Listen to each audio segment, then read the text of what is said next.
इस बुलेटिन में बात होगी इंडिया गठबंधन ऐलान से हैरान हुई बीजेपी की, जेडीयू में हुई बड़ी बगावत की, इलेक्टोरल बॉन्ड पर फंसती बीजेपी की, बात करेंगे चिराग पासवान को बीजेपी के बड़े झटके की, जानेंगे लोकसभा चुनाव में राजस्थान को लेकर क्या है कारण की रणनीति, और बुलेटिन के आखिर में बात करेंगे ज्ञानवापी मामले में मुस्लिम पक्ष की याचिका पर सुप्रीम कोर्ट के बड़े आदेश की।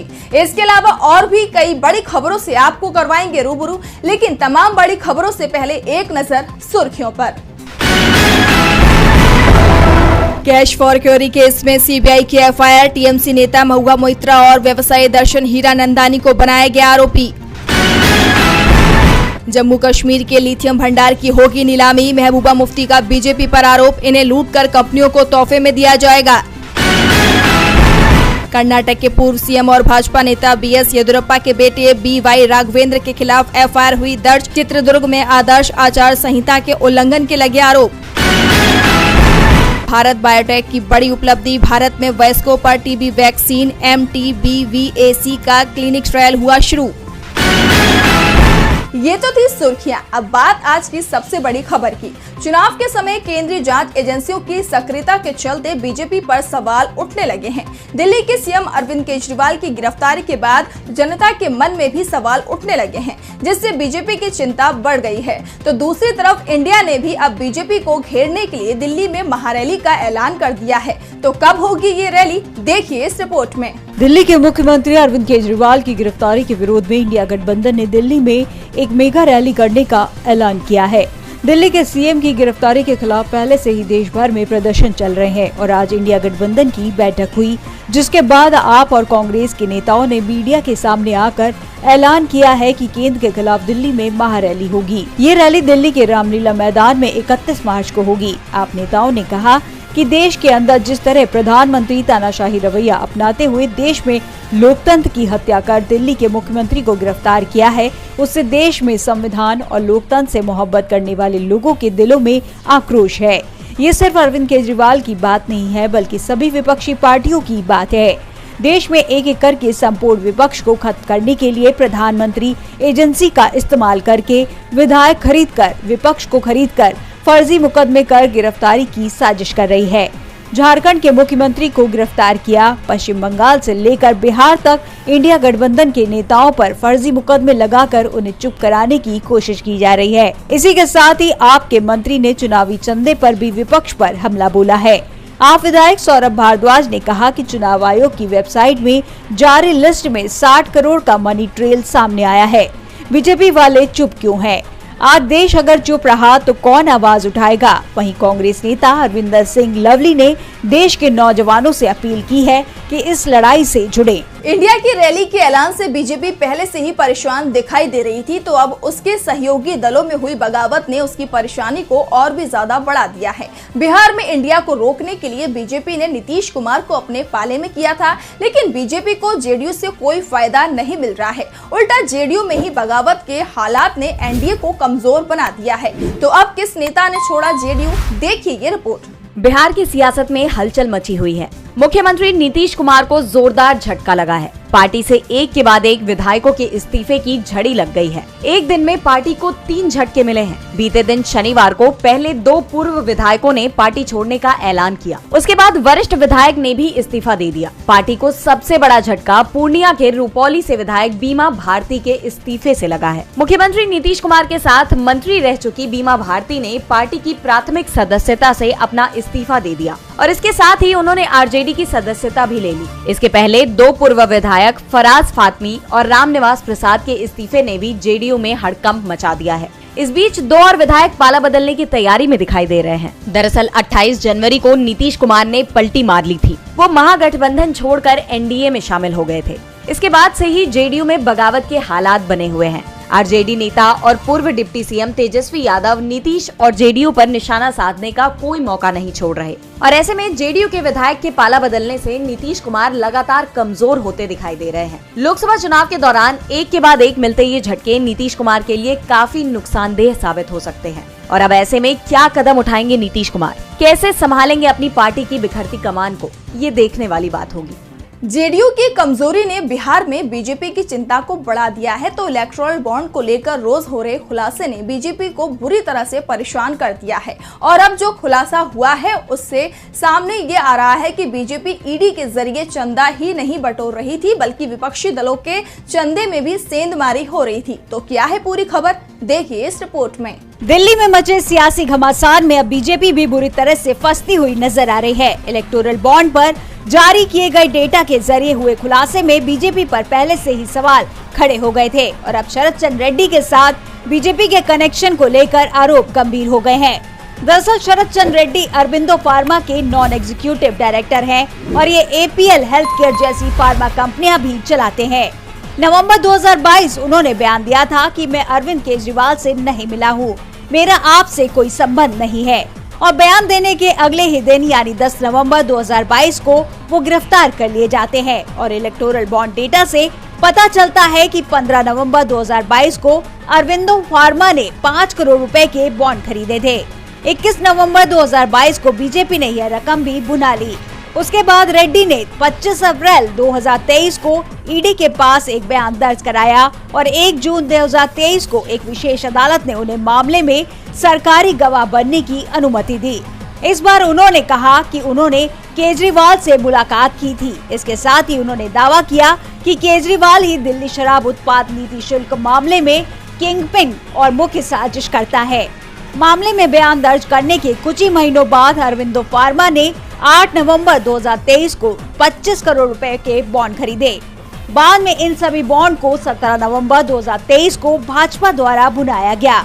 अब मामले में बड़ी जानकारी ये सामने आ रही है कि रेड्डी की गिरफ्तारी के पहले अरविंदो फार्मा ने 3 दलों को चंदा दिया था, बीआरएस, टीडीपी और बीजेपी। लेकिन गिरफ्तारी के बाद सारा चंदा केवल एक ही पार्टी को दिया गया है, यानी बीजेपी, जिसके बाद से बीजेपी पर आरोपों की कड़ी और मजबूत हो गई है। आपको बता दें कि बीते दिन आप मंत्री आतिशी ने मामले में बीजेपी के राष्ट्रीय अध्यक्ष जेपी नड्डा की गिरफ्तारी की मांग की थी और अब ये सवाल उठने लगे हैं कि क्या बीजेपी अपने ही नेता को गिरफ्तार होने देगी। विपक्ष का दावा है कि ईडी के जरिए बीजेपी ने चंदा लिया और विपक्ष को मिलने वाले चंदे को रोक दिया। विपक्ष को कमजोर करने की कोशिश में तो बीजेपी लगातार जुटी हुई है, साथ ही वो अपने सहयोगियों को भी कमजोर कर रही है। बिहार में बीजेपी ने एनडीए में शामिल चिराग पासवान की पार्टी को करारा झटका दिया है। लोकसभा की तारीखों का ऐलान होने के बाद से ही बिहार में नेता दल बदलने में लगे हुए हैं, लेकिन इस समय दल कोई और नहीं बल्कि एनडीए में शामिल वो पार्टियां हैं जिन्हें बीजेपी ने विपक्षी गठबंधन से लड़ने के लिए एनडीए में शामिल किया था। लेकिन अब बीजेपी उन्हीं दलों के नेताओं में फूट डालकर उन्हें बीजेपी में शामिल कर रही है। दरअसल चिराग पासवान की एलजेपीआर के प्रदेश महासचिव बीजेपी में शामिल हो गए हैं। शनिवार को आयोजित हुई भाजपा के कार्यालय में मिलन समारोह में एलजेपीआर के प्रदेश महासचिव राजीव ठाकुर और मुखिया श्रवण ठाकुर अपने सैकड़ों समर्थक के साथ बीजेपी में शामिल हुए, जिसकी सदस्यता बीजेपी के प्रदेश अध्यक्ष सम्राट चौधरी ने दिलाई।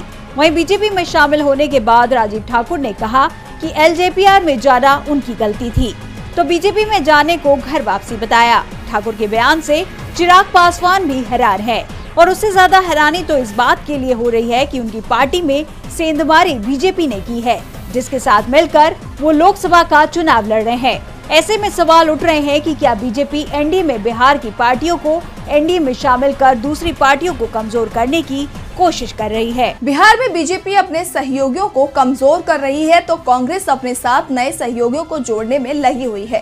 कांग्रेस ने लोकसभा चुनावों के लिए अपने उम्मीदवारों की चौथी सूची जारी तो की, तो ये साफ भी कर दिया कि अब इंडिया में राजस्थान की एक पार्टी और शामिल हो गई है। तो किसे मिली है इंडिया में जगह और कैसे राजस्थान में इससे बदल जाएंगे सभी समीकरण, देखिए ये रिपोर्ट। राजस्थान में बीजेपी की रणनीति पटरी से उतरती दिखाई दे रही है। कांग्रेस ने चुनाव से पहले जाट नेता हनुमान बेनीवाल की पार्टी आरएलपी से गठबंधन कर बीजेपी के सभी समीकरण बिगाड़ दिए हैं। राज्य की 25 में से कांग्रेस इस बार 23 सीटों पर चुनाव लड़ रही है। सीकर की सीट वो पहले ही वाम दल के लिए छोड़ चुकी थी और अब नागौर की सीट आरएलपी के लिए छोड़ दी गई है। कांग्रेस ने हनुमान बेनीवाल की पार्टी से गठबंधन का ऐलान कर दिया है। सीकर और नागौर दोनों ही कांग्रेस के गढ़ हैं, लेकिन इस बार उसने ये सीट सहयोगी दल को दे दी है। इसका फायदा कांग्रेस को जयपुर ग्रामीण, चुरू, श्रीगंगानगर, हनुमानगढ़ और जैसलमेर बाड़मेर में मिलना तय माना जा रहा है। जोधपुर सीट पर भी बेनीवाल का प्रभाव माना जाता है।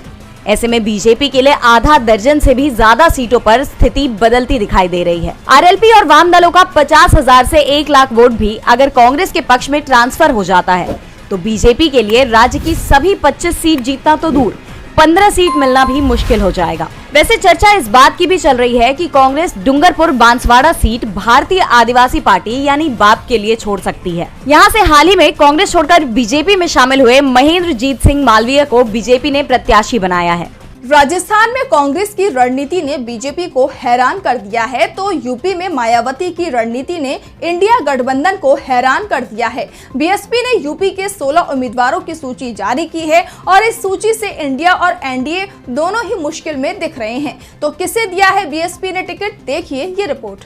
एक तरफ इंडिया गठबंधन पीडीए यानी कि पिछड़ा, दलित और अल्पसंख्यक को साधने में जुटी हुई है तो दूसरी तरफ बीएसपी चीफ मायावती इंडिया गठबंधन को ही अपने निशाने पर लिए हुए हैं।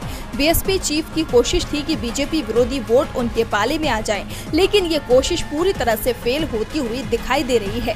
2019 में सपा से गठबंधन कर बीजेपी के जो 10 सांसद चुनाव जीते थे वो भी पार्टी छोड़ गए हैं। इस बीच बीएसपी ने यूपी में 16 सीटों के लिए उम्मीदवारों के नामों का ऐलान किया है। बीएसपी की लिस्ट में 7 मुसलमान हैं, यानी 40% से भी ज्यादा उम्मीदवार बीएसपी ने मुस्लिम बनाए हैं, लेकिन बीएसपी की कोशिश उस पर ही भारी पड़ती दिखाई दे रही है। बीएसपी पर पहले ही बीजेपी का सहयोग करने का आरोप लगाया जा रहा था और जिस तरह से मायावती की पार्टी ने उम्मीदवारों के नाम घोषित किए हैं उससे मैसेज जा रहा है कि वो विपक्ष के वोटों में सेंधमारी की कोशिश कर रही है। ऐसे में बीएसपी को ही उल्टा बड़ा झटका लग सकता है। विधानसभा चुनावों में भी मायावती ने करीब 100 मुसलमान उतारे थे, लेकिन किसी को भी जीत नहीं मिल पाई थी। ऐसे में लोकसभा चुनाव में भी मायावती का दांव बेकार जाएगा, इसकी सबसे ज्यादा संभावना दिखाई दे रही है। जिन सीटों पर बीएसपी ने मुस्लिम कैंडिडेट उतारे हैं उनमें सहारनपुर, मुरादाबाद, रामपुर, संभल, अमरोहा, आंवला और पीलीभीत शामिल हैं। और बुलेटिन के आखिरी में बात ज्ञानवापी विवाद की। वाराणसी के ज्ञानवापी मामले में सुप्रीम कोर्ट में मुस्लिम पक्ष की याचिका पर सुनवाई हुई है। कोर्ट ने सुनवाई के बाद 1 अप्रैल की तारीख दी है। मामले में सुनवाई करते हुए सुप्रीम कोर्ट ने मुस्लिम पक्ष की मांग मान ली है। तो क्या थी मुस्लिम पक्ष की मांग और क्या है कोर्ट का फैसला, जानने के लिए देखिए ये रिपोर्ट। वाराणसी में ज्ञानवापी मस्जिद को लेकर विवाद लंबे समय से चल रहा है। ज्ञानवापी मस्जिद क्षेत्र को लेकर हिंदू और मुस्लिम समुदाय के बीच का ये विवाद सुप्रीम कोर्ट पहुंच चुका है। देश के सर्वोच्च न्यायालय में इलाहाबाद हाईकोर्ट के फैसले को चुनौती दी गई है। मामले में सुनवाई करते हुए कोर्ट अब मुस्लिम पक्ष की सभी 5 याचिकाओं पर एक साथ सुनवाई के लिए तैयार हो गया है। दरअसल मुस्लिम पक्ष ने मांग की थी कि मस्जिद के तहखाने में पूजा, मस्जिद वाली जगह मंदिर होने का दावा और एएसआई सर्वे से जुड़ी सभी याचिकाओं पर एक साथ सुनवाई हो, जिस पर हाईकोर्ट ने पहले इनमें से 5 याचिकाओं को खारिज कर दिया था। इलाहाबाद हाईकोर्ट ने ज्ञानवापी मस्जिद के तहखाने में पूजा पर रोक लगाने से इनकार कर दिया था। इसके अलावा मस्जिद वाली जगह मंदिर होने का दावा और एएसआई सर्वे पर रोक लगाने की मांग भी खारिज कर दी गई थी। लेकिन अब सुप्रीम कोर्ट ने इन सभी याचिकाओं को मंजूरी दे दी है और मामले में अब 1 अप्रैल को सुनवाई की जाएगी। आपको बता दें, हिंदू पक्ष का दावा है कि ज्ञानवापी मस्जिद की जगह पहले वहां भगवान शिव का मंदिर था, जिसे तोड़ दिया गया।